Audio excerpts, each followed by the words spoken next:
Pada kesempatan kali ini akan membahas metodologi penelitian tentang korelasi. Mengenal korelasi. Hadirnya. Korelasi sangat membantu dunia penelitian dengan kebermanfaatannya untuk mengukur kekuatan hubungan antara dua variabel, atau bisa lebih dari dua variabel.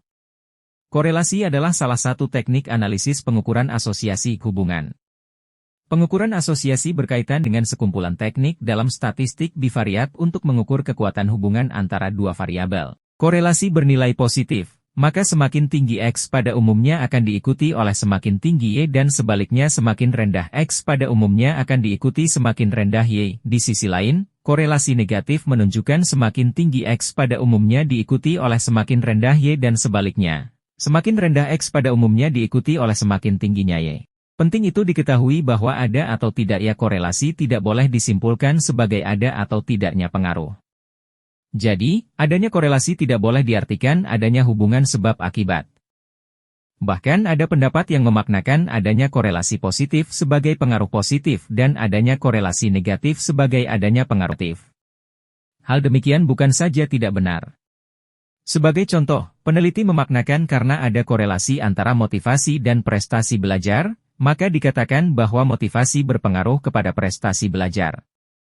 Hal tersebut tidak benar. Adanya korelasi antara motivasi dan prestasi belajar semata-mata menunjukkan bahwa dari data yang ada diperoleh kesimpulan bahwa semakin tinggi nilai motivasi akan semakin tinggi nilai prestasi belajar, dan sebaliknya semakin rendah nilai motivasi akan semakin rendah nilai prestasi belajar.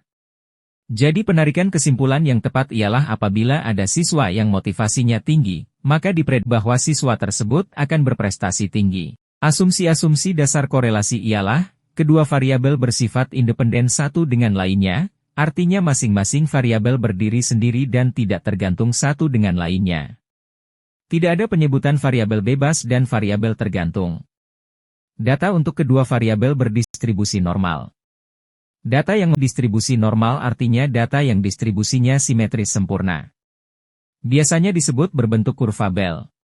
Sebagai contoh, peneliti memaknakan karena ada korelasi antara motivasi dan prestasi belajar, maka dikatakan bahwa motivasi berpengaruh kepada prestasi belajar. Hal tersebut tidak benar. Korelasi antara motivasi dan prestasi belajar semata-mata hanya menunjukkan bahwa dari data yang ada diperoleh kesimpulan bahwa semakin tinggi nilai motivasi akan semakin tinggi nilai prestasi belajar, dan sebaliknya semakin rendah nilai motivasi akan semakin rendah nilai prestasi belajar. Jadi penarikan kesimpulan yang tepat apabila ada siswa yang motivasinya tinggi, maka diprediksi bahwa siswa tersebut akan berprestasi tinggi. Macam-macam korelasi. Pertama, korelasi positif merupakan tingkat hubungan antara dua variabel dengan ciri perubahan. Variabel independen X, variabel bebas X, diikuti oleh perubahan variabel dependen Y. Variabel tidak bebas Y, secara searah. Kedua korelasi negatif merupakan tingkat hubungan antara dua variabel dengan ciri perubahan. Variabel dependen X, variabel bebas X, diikuti oleh perubahan variabel dependen Y. Variabel tidak bebas Y, secara berlawanan. Ketiga korelasi sederhana merupakan tingkat perubahan yang terjadi antara dua variabel saja. Keempat korelasi merupakan tingkat hubungan yang terjadi antara dua variabel atau lebih. Kelima korelasi sempurna merupakan suatu kondisi di mana nilai variabel bebas X akan terdapat.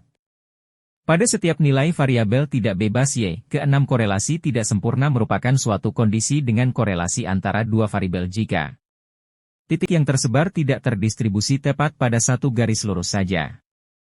Ketujuh korelasi yang mustahil merupakan korelasi antara dua variabel yang seolah-olah ada, tetapi tidak ada.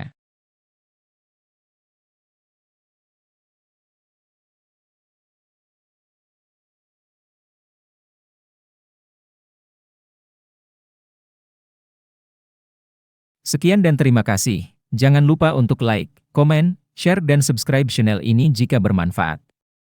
Jika ada pertanyaan bisa ajukan di kolom komentar. Sampai bertemu di pertemuan berikutnya.